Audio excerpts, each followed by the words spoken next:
I found the weirdest horror game, and I'm excited to play it. Game Grumps were doing it like a year ago almost, 11 months ago. Apparently, I'd missed when this game released, but it's weird.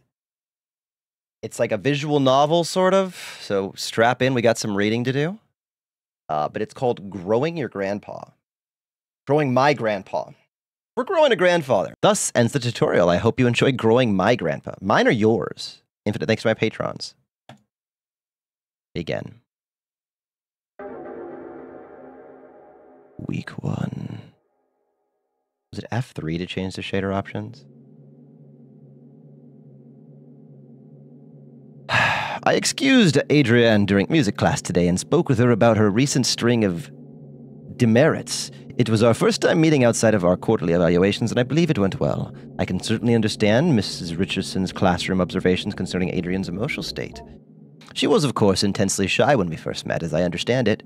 She is similarly withdrawn in her classroom activities and only speaks or acts when she absolutely must.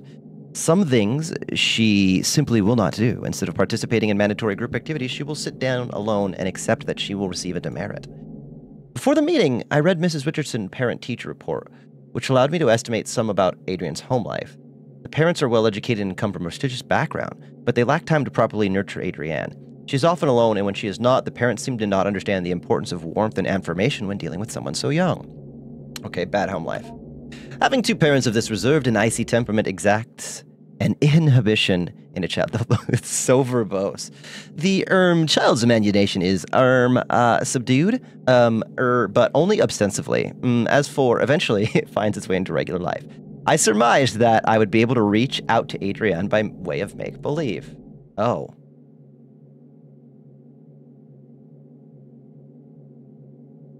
Why is... Oh, this is... Okay. How are you liking your new house? You've told me you used to live close by, but I can still be a big adjustment. A new room, a new school. The basement, I like it. Mickey Mouse voice. The basement? Yeah, well, there's a lot of cool stuff down there. Mom and Dad sent me down there. Your mom and dad made you go? Yeah, but there's lots of cool stuff. Well, that's not why they sent me down there, though. Why did they send you down there? Is that not a red flag? Yeah, they sent my kid in a base. They sent the kid to a basement. Fighting? They were fighting, shouting. I came in to help and they shouted at me. They said, go clean up downstairs, so I went. It sounds tough. Do they fight a lot? No, well, they, It's all right, Adrienne. Maybe you can tell me more about the basement instead. Oh, okay, well, it was weird at first, the stuff down there, but cool. I found something living. Sort of. Yeah, I found something living in my basement. Oh, that's very interesting, Adrienne. Please tell me more. By indulging in her fantasies and stories, I was able to glean more of an understanding of Adrienne's anxiety surrounding her home and parents. The symbols of Adrienne's story seem to carry their own traumatic weight, and her exploration of the basement may very well be a vehicle for the conveyance of her anxiety. Whatever might come of our next meeting, whether she will engage in similar make-believe, I will set down her story here. Adrienne's story begins with her delving into the basement with a trash receptacle and the goal of cleaning up. She discovered one of the walls was covered in plastic bags. She went to investigate, intent on tearing away whatever they covered. Oh, we're in the basement? Okay. This is not scary. Trash bags. Is that tape? This is called Growing My Grandpa. Okay, grab. Oh. I like the sound effects in this game. Give me that. Nice. Upon removing the plastic trash bags from the wall, she noticed their interior lining was covered in glass. Like a window, I offered. No, she said, like a mirror. Okay, reflecting inwards towards the animal they covered. I gently asked her what exactly this animal was. Here is where the material reality of the story took a turn for the explicitly fantastic and imaginary. Is it a mollusk? It's one of those sea things. Upon her discovery of it, at her gaze, it grew or extended its shaggy-haired self. Hair like the fur of a dog? I offered. No, she said. Not the fur of a dog, nor the hair of on her head. It grew out towards her, the animal's hair, reaching out. It was hard, standing almost straight, like the hair on a brush. A bristle, I offered. Yes, she said. She was very afraid at first, but then very curious. I asked her what else was in the room. More things hidden away, she said, things of Grandpa's as well. First, she found a hidden passage under the stairs. Inside were strange dolls, magic objects, naked, faceless figures. I heard these cryptic utterances and merely nodded. In order to keep the game of make-believe going, I only pressed for details where I thought necessary. The faceless dolls could be a simple metaphor for... Yes, the, faceless dolls could be a metaphor for the anonymity she feels in her home life. The hidden passage could potentially be... I'm unsure of what to make of that. He's like, okay, like Sigmund Freud here, trying to figure out... The revealing of the concealed seems to be thematic in her fantasy life. The door under the stairs is but one example. Can I touch it? I can't grab it. It's weird.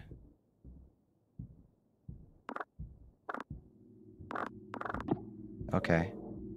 Question marks.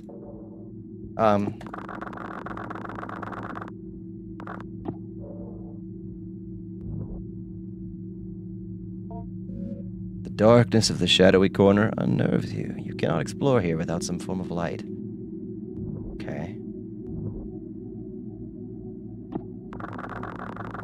Okay. I like the grabby hand mechanic. It's very fun. Oh, trash pile and question mark. Okay, question mark. Oh, this is the door under the stairs. Okay. Okay, so what do I do now?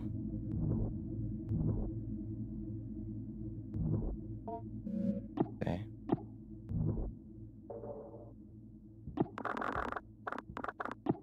What am I supposed to do? Maybe there was something I didn't grab?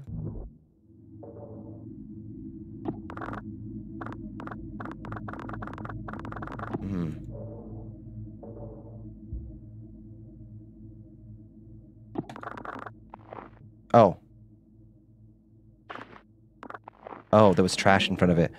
Once she removed the panel and found the magical hidden passage, she was very specific about what she took. She found a magic book, a magic doll, a photo of her late grandfather, and magic glue.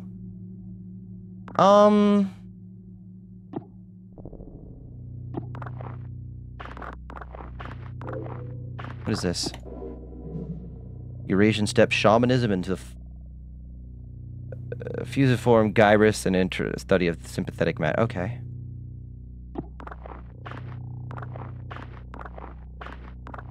I like the trash collecting sim part of this game. It's very peaceful. What is this? Oh. Mr. Bad? A photo of your late grandfather. Okay.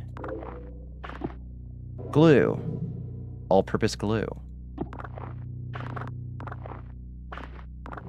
All clean. The space will not be dirty again until next week. Take doll. A slouching doll. Its material is rough and coarse. Okay. I interrupted to ask what she did with these magical and mysterious materials. Grow grandpa, she explained plainly, and then, without missing a beat, she continued on with her story. Feeling that this was a potent symbol, I stopped her again to ask what she meant. Grow grandpa. If someone... I was growing grandpa. Why? You know, I guess kids say wacky and weird stuff all the time, right? So maybe it's not like... No. Somewhat puzzled, I didn't understand immediately. She explained slowly. Grandpa lives in the cage in the other room. The cage behind the door, they grow people in that cage. Do I call Child Protective Services now, or do I engage in this as... No, this must be a Freudian thing, right? What could the cage represent? What could the growing of people represent? Could it be the young homunculus of her human self forming to be within the confines of these restrictive cages her parents have formed for her? Yes. Yes, that's, I think the most likely cause. Like... Okay. Only adults think like that, though. Yeah, no, it is an interesting concept. Door. Oh, we got notes. Read. A hastily written note. Read now. Oh, read now is the right click. I should have read those other things. I have repeatedly called your homes to no avail, and so I am forced to leave this here for you all. I found William sitting in the corner of the enclosure area, seemingly severely concussed. Whiskers was gone, in none of its usual hiding places. I immediately suspected the worst. The project thus must be suspended immediately. I am leaving the usual mirrored coverings we use to keep the anthropoidic void sealed. Is anybody up keeping the anthropoidic void sealed? I have done my best to lock up everything on such short notice. It is a hasty fix, but will require some time to find a more permanent remedy. I am honestly hoping you do not find this note. That's why I wrote it, so hastily. I intend to lock the house down too. I intend to race off to you to retrieve your lockbox keys. Do not worry about William's key. It and the rest of his equipment is almost certainly deep within Whiskers now.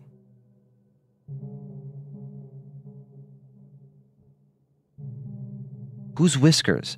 I pray you do not enter this room. No matter how it may appear, William cannot be helped, and it is only being kept alive as a means of continuing predation on the rest of us. Oh. I will say once again, no matter what state you may encounter William in, he cannot be helped. I have sympathy for the young man, I truly do. But I found on his person several photos of his late sister, which would imply certain risks he knew he was taking. Our extant research materials have now become possible liabilities, either criminal or professional in nature, so I've stashed them away so we don't get sued.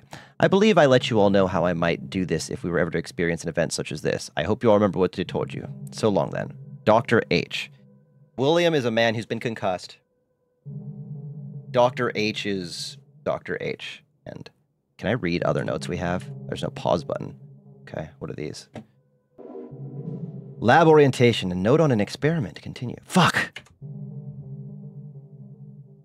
How do I need to read that. How do I read that again? Help! A note on experimentation. Read now. The sample's exposure to some of our neural activity is unavoidable, however. The speed at which its desirous yield is produced can be dampened by several precautions regarding libidinal and emotional urges. Keep conversation not related to work to a minimum. If you begin to suspect you are developing attachments to your colleagues, contact me as soon as possible. Are we like not supposed to get to know our coworkers?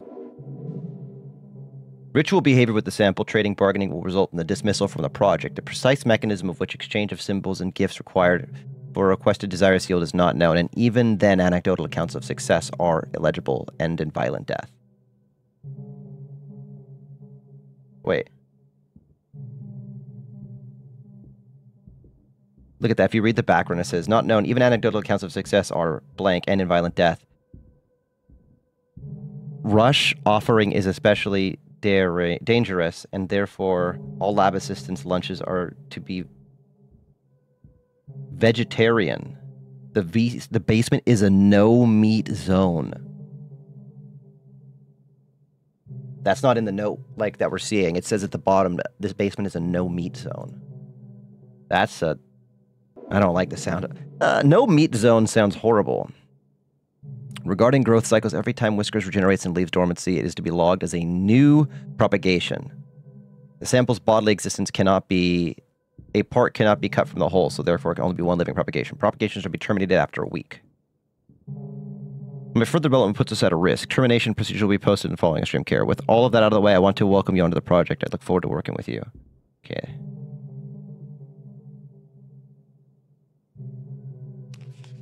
Only one living growth. Any further development puts us at risk. Okay. And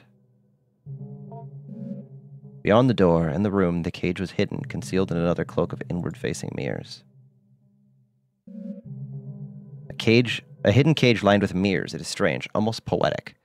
The elaborate fantasy of self-reflection, concealment, captivity. There's something deeply unnerving about this game.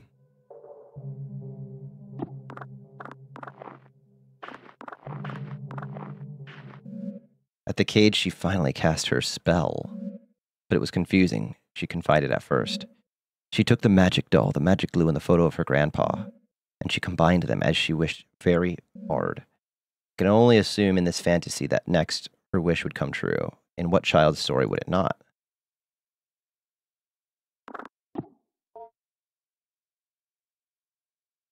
Particular human representation.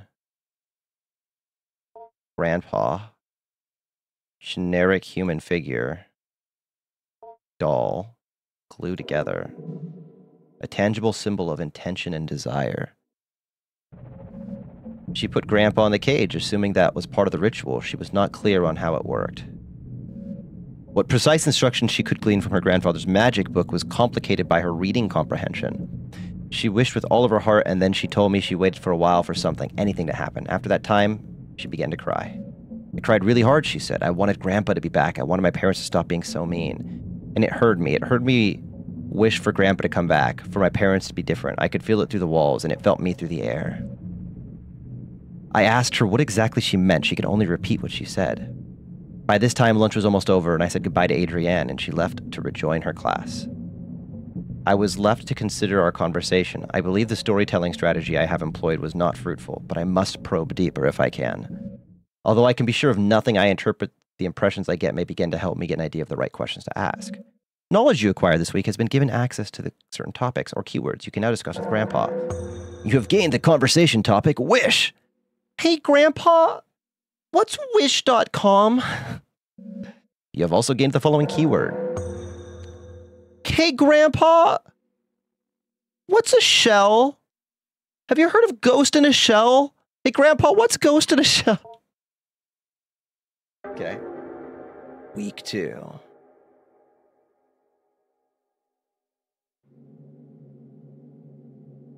I met again with Adrienne in order to address her emotional outbursts in the past few weeks. It is our second time meeting, and while it is a standard practice to have multiple sessions with a troubled student, as I assemble a report of the counseling department, I could not help but think, as we sat down in my office, that Adrienne already seemed to show a remarkable change in self-esteem and confidence. And perhaps my and Miss Richardson's estimates of her as emotionally disturbed were erroneous. The paralyzing shyness and withdrawn attitude Adrienne possessed last week was not entirely diminished, but she seemed to hold herself differently this week. However, this lasted as long as our conversation pertained to initial introductory pleasantries. When I began once again asking about her parents, her feelings regarding her new school and her home, she quickly lost what new confidence she had gathered up and withdrew again into herself. So once again, I partook into some collaborative make-believe. But this time I was aided by the fact that I had managed to do some research into Adrienne's grandfather, and I had some insight into what she might actually be finding in the basement. Now, this may be overstepping my bounds as a school counseling caseworker, but this was all in the service of making Adrienne comfortable and happy in this learning environment. In any case, I was able to dig up information regarding the grandfather by inquiring at the university in town. Not that I make it a habit of sleuthing, but I had a suspicion the grandfather was a professor there, or at least some sort of researcher, due to the fact that the newly constructed laboratory on the campus that I drive by every day bears his name and memorial. He was some sort of anthropologist or linguist or neuroscientist. I did not have to dig that deep, for the scope of his work became dizzying and I ran up against the limits of my undergraduate education. Are you writing this? Who are you writing this for, dude? You're writing this like you're writing your magnum opus. But back to the make-believe. Oh, God, she looks like a Wednesday Addams. What is your grandpa like? Is he a smart man? Not anymore. But I'm teaching him. So he's grown a good deal then. You've been feeding him well? Yeah, he's getting bigger, but he has a lot of room in his cage. He's still behind the bars. Yeah, well, he might be able to climb out eventually. There's this vent in the ceiling. Well, perhaps if he climbs out, I could meet him someday. Yeah, maybe. But he's not ready to leave. He can't take care of himself. I have to feed him, pick up after him. Ah, you store the food in your lunchbox. That's nice of you to share. He can almost talk. You cannot speak with him? He doesn't have a mouth. Sort of. What? But how do you feed him? I kind of just rub food on his body and it absorbs through his pore. He has a mouth on the outside, on his shell, or the stuff that is his skin. I'm a little confused. Maybe you can go through a typical day with your grandpa. Maybe you could describe this shell to me. Oh, okay. I asked her to explain how exactly she goes about growing her grandpa, and Adrienne began another tale. According to Adrienne, in the week that had passed, much had changed in the basement. Oh. Okay, well, Whiskers is gone now. The hairy thing that was here is gone. Are we to assume Whiskers crawled into this vent and then made it back over there? Okay. You should go see Grandpa first. Your lunchbox is empty. Seek out food for Grandpa. Okay. Let's go see Grandpa. Grandpa? Do you see Grandpa? Wake Grandpa. It was scary at first, she said, the way he moved, the way the dull skin covered him. I wanted to interject. This somehow seemed inappropriate, but I kept listening. When I look at him, she continued, when I think about him, he grows and moves. It's like he's growing for me. Friend, we should have called Child Protective Services the second she said she was being thrown in a basement. So he's growing bigger now, I asked. Yes, she said, bigger every day. What is that? Oh, Grandpa, hey.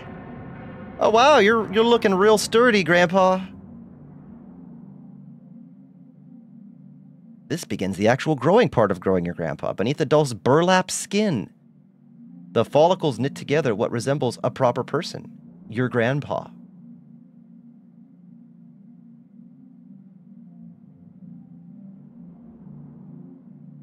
That doesn't look like my grandfather.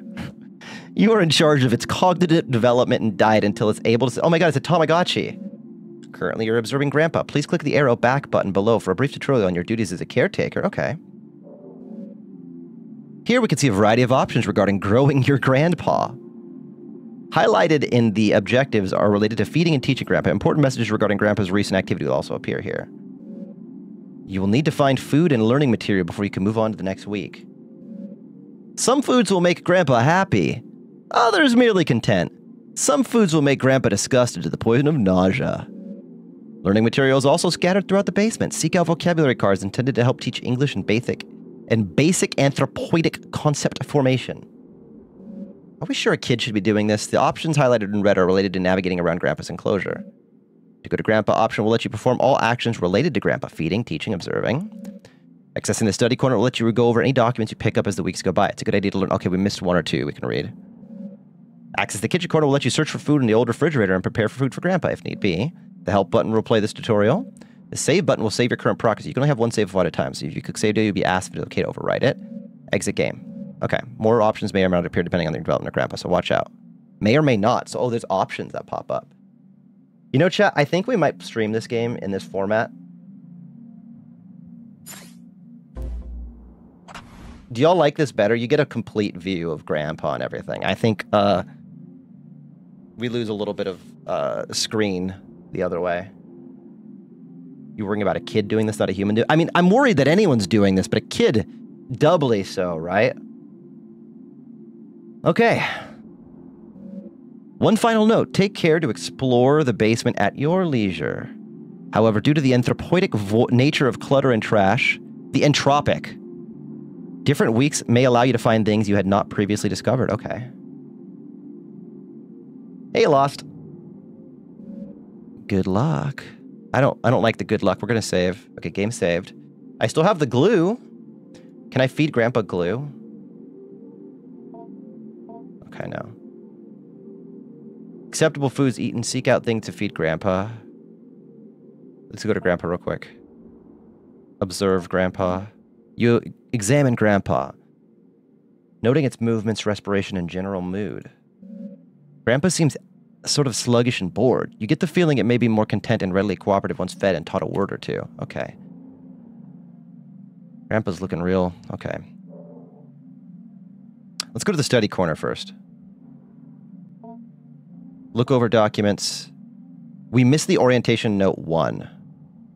Read more. For the sake of the university policy and the health of any future career you hope to have, you will abide by the non-disclosure contract you have signed. Do not break the anthropoid vacuum without any prior consultation, and any anthropoid forms brought into the enclosure area must not be left unattended. When left in dormancy, the sample will attempt to take anthropoid shells. Please see shell notes for more. Okay. Hey, Rika. Okay, that's what we missed back. And I think we missed... Oh, Grandpa's... Okay. The impetus for this research was the recognition of a particular pattern of fragments of documents relating to magic and magico-religious practices. Numerous sources were drawn from the commentaries on law relating to the banning of sorcery and necromancy, compilations of folk charms relating to love spells, hagioglyphs of saints and their encounters with the devils. The list spans many centuries and had a great distance, from the Levant of Khazar to the border of the modern nation-states of Russia and Kazakhstan today. From this paper trail arose a consistent account about a certain form of magical relating to the binding of demons to a sorcerer's will. A demon called the Heaven of Needles, or Angel of Needles, was known to be kept best by shamanic keepers or wards who suffer from face blindness. Prosophaginesia. Whether by birth or through development causes like a stroke or head injury, it was known to be extremely effective but terribly dangerous, so much so that it became outlawed several times and was generally a popular scapegoat relating to unexpected death. The nexus of magico-religious meaning, making sorcery regarding human-related desires, and the history of science and neurology disorders related to the fusiform gyrus, and where the subject of this dissertation will be reside. I will outline further and analyze the historical sources mentioned previously. After that, I will go into detail. Okay. Resident of the Ural Mountain, who's an expert folklorist and keeper of traditions and claims. He may pass down through his extended family or generation. Okay. We're finding out some history about where this thing would have come from.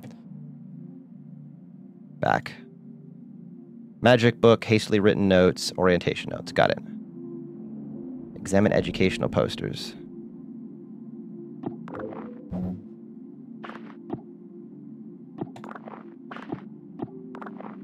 New note.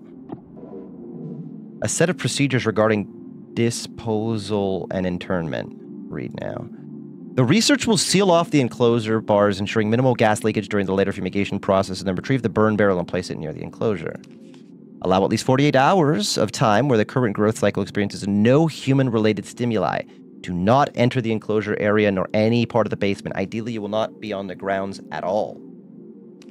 After 48 hours, 2 researchers will enter the basement wearing their assigned mirror mask, mirror apron, and powered air purifying respirator. The researcher will use the vent system to fumigate the enclosure area. Wait 30 minutes and then use the fan system to ventilate the enclosure.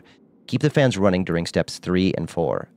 So it's like they're dealing with like some major contaminant that like requires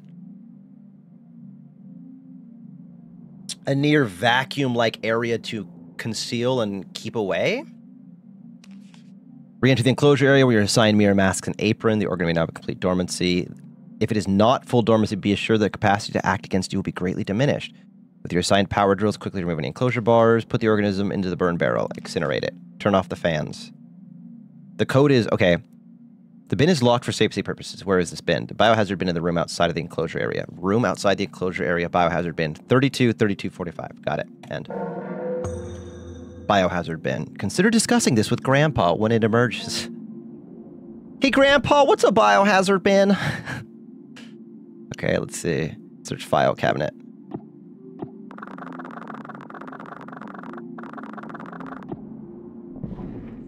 Oh, cool. More trash. Hell yeah, chat.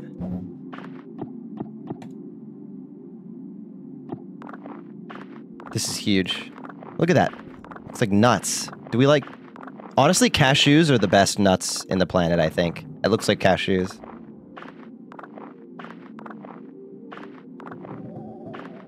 All clean. This space will not be dirty again until next week. Cashews. It looks edible. Grandpa might like this. I do like cashews.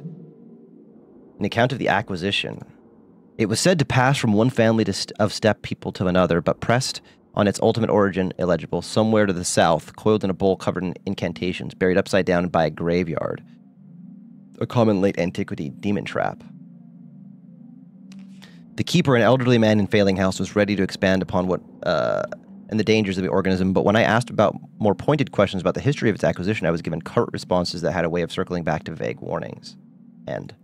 Okay, so this is the acquisition of the creature.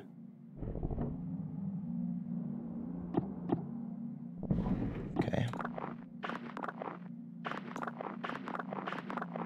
So it seems like the main gameplay loop is cleaning things up, and then you get notes that you can either take to Grandpa.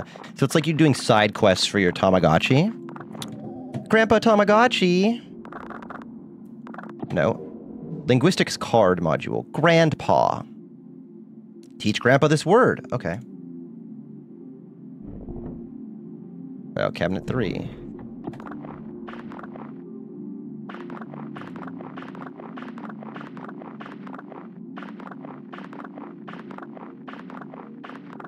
I like the aesthetics of this game. It's very interesting looking.